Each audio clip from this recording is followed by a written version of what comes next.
mungkin nanti beliau panjenengan mudah-mudahan nanti di komisi yang membidangi pendidikan sudah dibagi komisi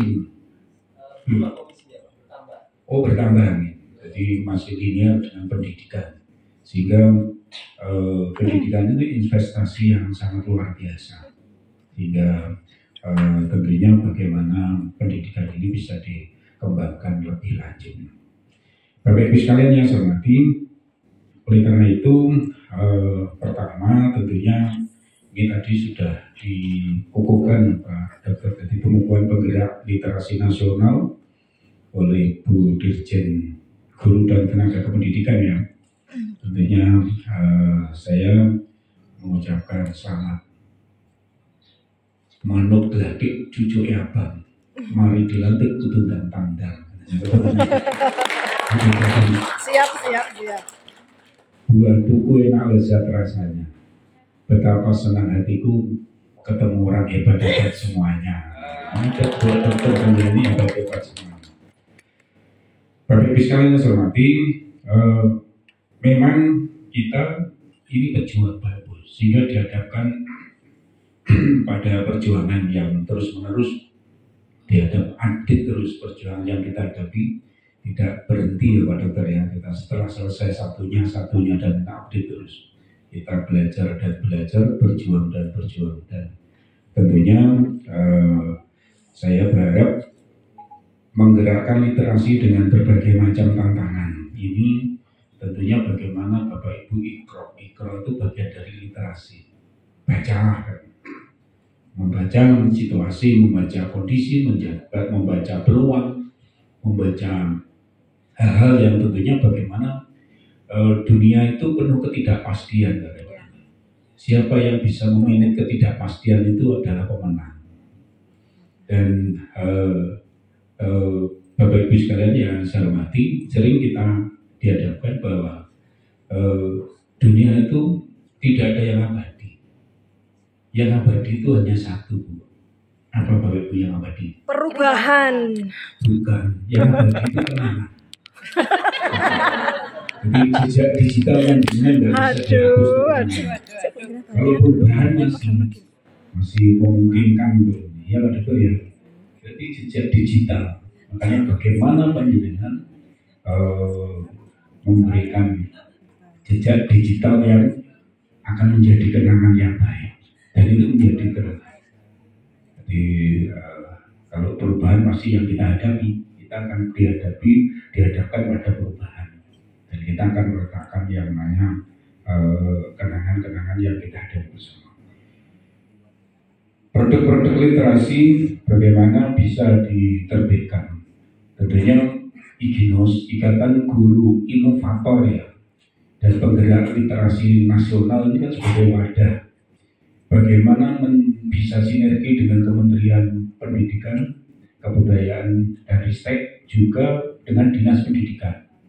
Jadi ini keduanya, sehingga bagaimana kami yang ada di Dinas Pendidikan itu memberikan ruang yang tepat pada saat penganggaran, pada saat membuatkan program kegiatan. Karena sekarang apa? Saya ini mengelola anggaran negara. Kalau enggak betul karakter anggaran itu ada persyaratan, ada kelengkapan, ada cantolan yang sedemikian rupa, sehingga kami memperhatikan itu harus tepat dalam artian kerangkaian kegiatan maupun cantolan dan apalagi literasi numerasi itu memang pemerintah daerah diharapkan untuk bersinergi penguatannya, bukan hanya Kementerian Pendidikan Kebudayaan Ristek tetapi pemerintah daerah. Dan semua memang sebenarnya di pemerintah daerah itu lengkap di sana. Jadi pemerintah daerah itu melaksanakan kegiatan yang wajib belajar 13 tahun Pak sekarang. Karena PAUD itu kan 1 tahun. Nah, ini juga penguatannya walaupun ada BPWGP, BPWMP, tapi kembalinya lagi semuanya ke pemerintah daerah. Karena yang memiliki objek wilayah maupun sasaran. Sehingga nanti IGINOS monggo dengan melalui Pak Dr. Ganani, beliaunya yang ada di DPR RI tentunya bagaimana nanti bisa sehingga ada support yang notabene keberadaan Ikinos ini bisa diposisikan di dalam ikut mengembangkan literasi ini, sehingga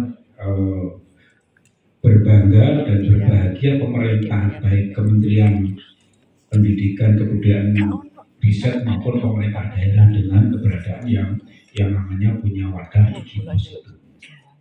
Ini kami lihat semangatnya luar biasa Pak, memang dengan kegiatan-kegiatan yang notabene swadaya gitu.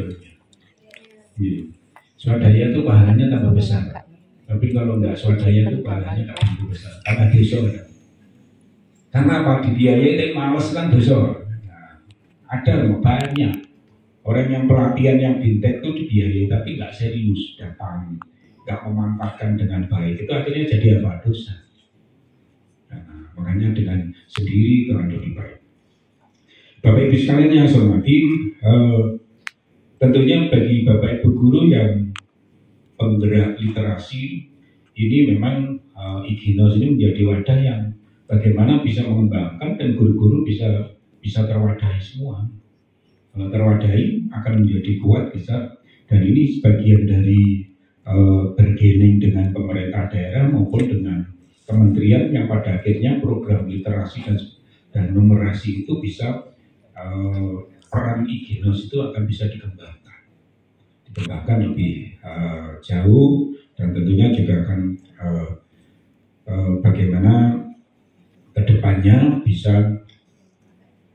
lebih real dan nyata. Jadi capaian progres itu evaluasi. Kita di dalam melaksanakan kegiatan itu memang perencanaan, pelaksanaan, tentunya ada pertanggungjawaban, pengawasan. Dan di dalamnya ada yang namanya monef itu tentunya mulai dari perencanaan itu sudah ada monef. Jadi mau monitoring evaluasi itu sudah mulai awal, sudah ada itu. Bapak Ibu sekalian yang saya hormati, sedikit lagi bahwa literasi bukan hanya baca, tulis, memahami informasi, tetapi juga memecahkan masalah. Bagaimana masalah dalam kehidupan sehari-hari itu lebih banyak karena punya literasi. Literasi itu tentunya dari membaca.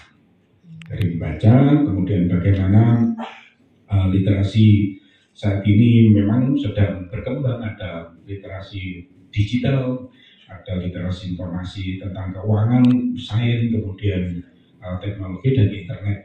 Kita menggunakan internet, TI itu hati-hati karena salah menggunakan bisa tidak manfaat, justru akan menjadi sebuah problem. Sehingga kita punya alat yang namanya peralatan, misalnya Bapak Ibu punya TV atau handphone itu fiturnya banyak, tapi di dalam hanya WA sama telepon tok ya enggak. Jelas keliru, membuat apa keliru. Nah, ini pemanfaat digital juga demikian. Jika harus perlu pemahaman itu, sehingga persepsi yang salah tentang literasi itu tidak boleh. Bapak Ibu sekalian yang saya hormati, sedikit lagi dampak positif dari tentunya literasi harus dikembangkan inovasinya. Kita itu dihadapkan bersama inovasi, tetapi hati-hati dengan inovasi. Inovasi itu bukan hanya gaya-gaya, tetapi efisien dan efektivitas itu yang paling dibutuhkan di dalam kita membuat inovasi. Dan kata kunci berhasil itu, mohon maaf, bukan piagam, bukan piala, tetapi apa? Manfaat. Jadi manfaatnya dari sebuah inovasi, sesuatu pemikiran kita kalau bisa memberikan manfaat bagi orang lain itu. Bapak Ibu sekalian yang saya hormati, jadi beberapa hal yang ada perlu saya sampaikan, kekurangan dukungan dan sebagainya, termasuk literasi di sekolah tingkat nasional. Kemudian kita dihadapkan pada penguasaan teknologi yang belum merata. Ini memang kita hadapi bersama. Tetapi tentunya dengan inovasi literasi memang akan bisa meningkatkan prestasi akademiknya. Juga akan bisa mengembangkan keterampilan digital, juga meningkatkan minat dan motivasi belajar. Jadi kemudian meningkatkan keterlibatan orang tua dan komunitas, karena orang tua dengan komunitas ini bagian dari bukan hanya sekolah, tetapi itu yang akan mendukung keberhasilan anak didik terutama. Bapak Ibu sekalian yang saya hormati, itu saja beberapa hal yang perlu saya sampaikan. Tentunya di akhir sambutan saya sangat mendukung kegiatan ini, dan tentunya dukungan kami juga mengapresiasi kepada Bapak Ibu guru dan tentunya para penggiat literasi yang terus melakukan semangat gerakan literasi ini dalam rangka ikut membangun bangsa dan negara yang kita cintai. Dengan para literat kemudian yang memiliki istilahnya karakter, memiliki kekuatan, memiliki budaya yang kuat, ini akan bisa mengembangkan inovasi ke arah yang lebih baik dari kondisi saat ini yang kita hadapi. Saya sangat mengapresiasi gerakan-gerakan literasi yang tentunya paling update yang saya hadapi hari ini tentunya oleh Bapak Ibu guru yang tergabung di IGINOS, dan ini bagian dari sekali lagi kiprah warna yang diberikan oleh IGINOS di dalam mencerdaskan kehidupan bangsa. Tepuk tangan untuk IGINOS. Itu saja, kalau sudah hadir dahulu, terima kasih Pak Dokter, saya serahkan sepenuhnya ke panjenengan. Tentunya saya sangat berharap nanti sinergi dukungan pemerintah daerah, yang jelas kami sangat mendukung, dan kami beberapa kali memang sudah rapat koordinasi dengan kementerian. Kementerian itu banyak anggarannya Pak Dokter, tetapi bingung menurunkan. Saking bingungnya suratnya terlalu banyak kepada Dinas Pendidikan, itu kadang bingung. Yang ditangani itu yang nangani itu banyak, kemudian itu terus gitu. Nah, ini yang mungkin perlu di simpel istilahnya visi, interpretasi, persepsinya itu, dan anggaran pendidikan yang notabene 20% itu minimal ya Pak Dokter, itu konteksnya ya mutlak untuk pengembangan peningkatan mutu pendidikan. Jangan 20% itu ternyata banyak untuk gaji, untuk tunjangan dan sebagainya. Peningkatan termasuk literasi itu kecil Pak. Nanti mohon disuarakan, kami juga menyuarakan. Kami ternyata Kabupaten Malang ini anggaran Dinas Pendidikan itu 1,4 triliun Pak. Besar. Jadi 34% dari APBD, total APBD. Tetapi untuk gaji saja 1 triliun Pak. Gaji dan tunjangan. Belum untuk DAK dan sebagainya. Jadi kan kecil untuk peningkatan kualitas, sehingga kenapa sekolah belum bisa gratis ya karena masih belum mencukupi karena grade-nya kalau bos sekolah itu yang dari pusat itu hanya untuk kualitas 18 item itu hanya bisa cukup untuk 12 item, ya 6 item. Kalau kami hitung rata-rata sebenarnya kalau pelajar SMP itu untuk memperoleh kualitas yang bagus itu satu pelajar paling tidak 1.800.000